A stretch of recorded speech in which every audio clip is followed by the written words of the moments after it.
Cover page पे यहाँ पे काफी कमाल का सीन दिखाया जाता है, जहाँ पे सब चिल मार रहे होते हैं। साइटामा, जेनोस, बैंग, गारो, तात्सुमाकी और यहाँ तक कि फुबुकी भी। अब यार तुम मुझसे कुछ लोग यार नाराज हो जाएंगे कि यार फुबुकी को पूरा लुक क्यों नहीं दिया, तो यार क्या ही बोलो यार, मतलब एक चैप्टर ऐसा भी था जब कवर पेज पे पूरी फुबुकी ही फुबुकी थी। दिखा देता हूँ यार स्क्रीन पे ये लोग। तो यहाँ पे गारो बैठा होता है और वो यही कहता है कि उस समय मुझे एहसास हुआ कि दुनिया को एक तरफा जस्टिस नहीं चाहिए, बल्कि एक ऐसा एब्सोल्यूट इविल चाहिए जो कि किसी में भेदभाव ना करे। तुमने देखा होगा कि आसपास शांति होती है हीरोज की वजह से, लेकिन वो इसलिए है क्योंकि लोग हीरोज से भी डरते हैं और वो देखते हैं कि हीरोज कितने ज्यादा ताकतवर है, जिस वजह से इंसानों को दिल ही दिल में ऐसा लगने लगता है कि ये चीज गलत है और उनके पास भी ज्यादा ताकत होनी चाहिए। यहाँ तक कि वो इंसान जो कि गलत काम करते हैं उस हर इंसान को सजा नहीं मिलती। यही अंतर है उन लोगों में और मॉन्स्टर्स में, क्योंकि मॉन्स्टर्स को हमेशा सजा मिल ही जाती है। तो अब तुम खुद देख लो ये नकली पीस, जिस वजह से इंसान बुरे बन जाते हैं। पीस यानी कि शांति, इसका क्या फायदा है जब एक भद्दा सा छोटा बच्चा हमेशा पार्क में जाके अपने दोस्तों से पिटता है। इसलिए मुझे दिल ही दिल में पता था कि मुझे क्या करना है। मैं सही मायने में इस दुनिया में पीस यानी कि शांति लेके आऊंगा। मैं हर किसी से ताकतवर बन जाऊंगा और एक एब्सोल्यूट मॉन्स्टर बनूंगा जिसका कोई भी सामना नहीं कर पाएगा। तो यहाँ पे सामने एक इंस्पेक्टर बैठा होता है और वो कहता है यार मतलब तुम्हें पता है ना यार, ये सिर्फ एक डाइन एंड डैश इन्वेस्टिगेशन है, मतलब चलो ठीक है, फिर तुम्हें जरा सा भी पछतावा है जो तुमने किया है।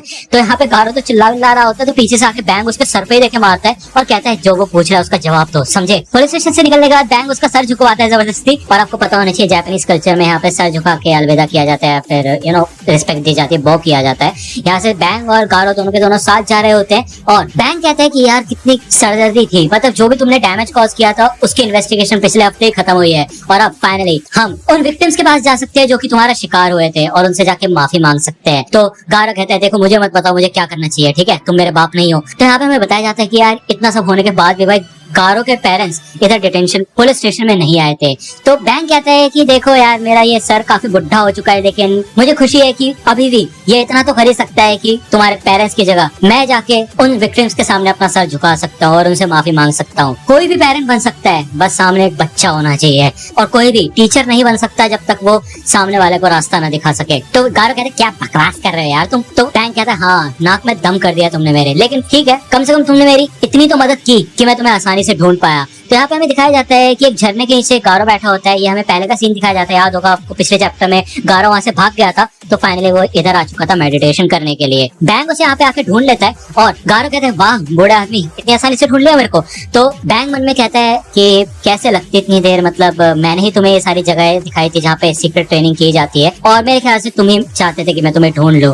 तो गारो यहाँ पे कहता है कि ठीक है फिर मैं तुम्हें बता दूं बूढ़े आदमी की यहाँ पे कुछ गलत समझने की जरूरत नहीं है। मैं यहाँ पे इसलिए आया क्योंकि मैं अपने फिस्ट को फिर से याद करना चाहता था। इतने हीरो से लड़ने के बाद मेरे को ये चीज तो समझ आ चुकी है कि सिर्फ तुम ही ऐसे हो जिसके साथ मैं रोजाना अपनी ट्रेनिंग कर सकता हूँ। तो बैंक कहता है कि शुक्रिया तुमने मेरे को इस लायक समझा। गारो यहाँ पे मन में सोचता है कि भाई मतलब उस टाइम पे एक बंदा आया और उसने मेरे को एक मुक्का मारा और उड़ा दिया। मुझे उस समय ये भी नहीं समझ आया था कि भाई हो क्या रहा है, और उसने इमीडिएटली आके मेरी वाट लगा दी। उस समय मैं वो सारे के सारे सीक्रेट्स भूल गया जो कि मेरे को अवेकन होने के बाद मिले थे। जब मेरा मॉन्स्टरिफिकेशन हुआ था उसके बाद से जितनी भी टेक्निक्स थी वो सब भूल गया मैं। तो गारो यहाँ पे बैंक से पूछता है अच्छा वो सब छोड़ो, ये बताओ कि वो कैसा है, ठीक तो है ना टारियो। तो बैंक कहता है अच्छा वो बच्चा जो कि ऑपरेशन के दौरान मिला था मैंने सुना है कि वो ठीक है। तो यहाँ पे हमें दिखाया जाता है कि टारियो अपने दोस्तों के साथ होता है और यहाँ पे अभी भी उसके दोस्त भाई हरामीगिरी कर रहे होते हैं और टारियो को इधर मॉन्स्टर बना के फंसा देते हैं और फिर उसको पीटना शुरू कर देते हैं। तभी यहाँ पे टारियो खड़ा हो जाता है और भाई गारो के स्टाइल में वो बोलता है कि तुम्हें क्या लग रहा था मैं कोई ऐरा गैरा मॉन्स्टर हूँ, मैं हूँ गारो और मैं असलियत में एक हीरो हूँ, बस दिखता मॉन्स्टर जैसा हूँ। फिर चाहे तुम मुझे कितना भी पीट लो मैं हमेशा उठ के खड़ा हो जाऊंगा, चाहे तुम्हारे अंदर कितनी भी ताकत हो, फेक हीरोज आओ मेरे ऊपर हमला करो।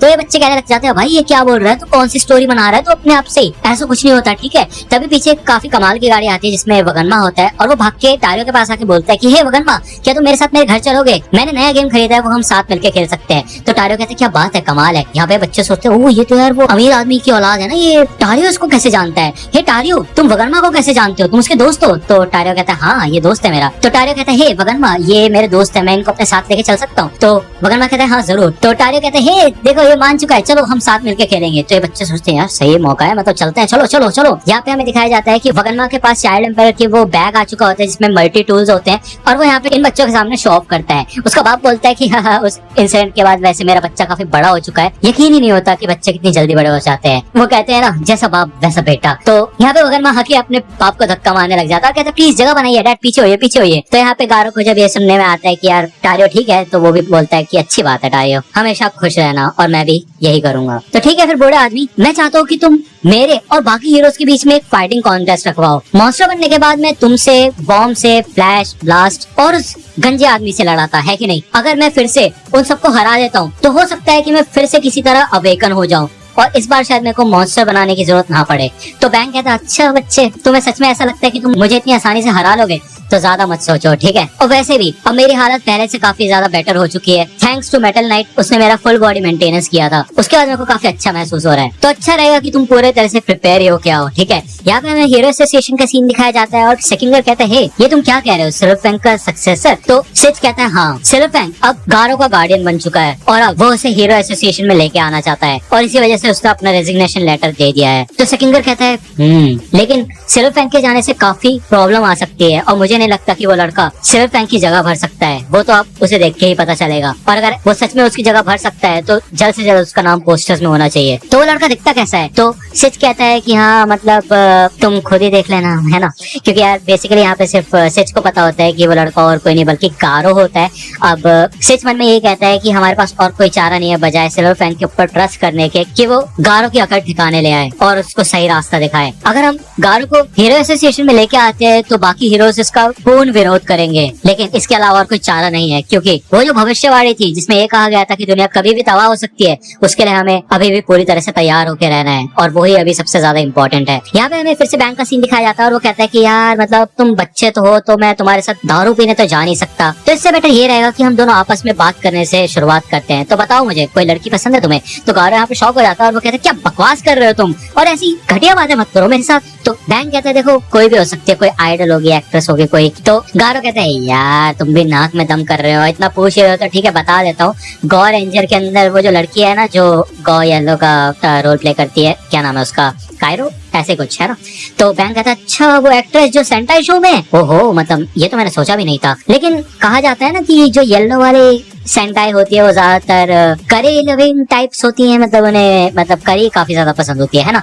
तो गारो कहता है क्या बात कर रहे हो बूढ़े आदमी, तुम्हें तो पूरे अपडेट्स भी नहीं है। आजकल के सेंटाई शोज काफी ज्यादा अलग किस्म के होते हैं, मैं बताता हूँ तुम्हें कैसे होते हैं वो। तो ये दोनों यहाँ पे बात करते करते जा रहे होते हैं। दूसरी ओर हमें जेनोस और साइटामा का सीन दिखाया जाता है और जेनोस को इधर काफी बड़ा क्लैम मिलता है और साइटामा कहता है क्या बात है, ये तो हद से ज्यादा बड़ा क्लैम है यार। तो यहाँ पे ये लोग अपने घर का सामान ढूंढ रहे होते हैं और साइटामा कहता है कि मुझे पूरी उम्मीद है कि सबसे पहले हमें हमारा एक पॉट मिलेगा। तो जेनोस कहता है हाँ जरूर। इसके बाद हमें उस कैरेक्टर के बारे में बताया जाता है कायरो, जो कि भाई वाइल्ड बीस्ट सेंटाई गाओ रेंजर में गाओ येलो का रोल प्ले करती है।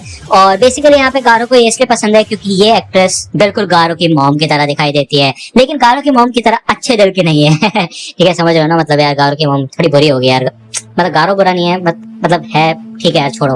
एनीवे ये चैप्टर यहीं पे खत्म होता है।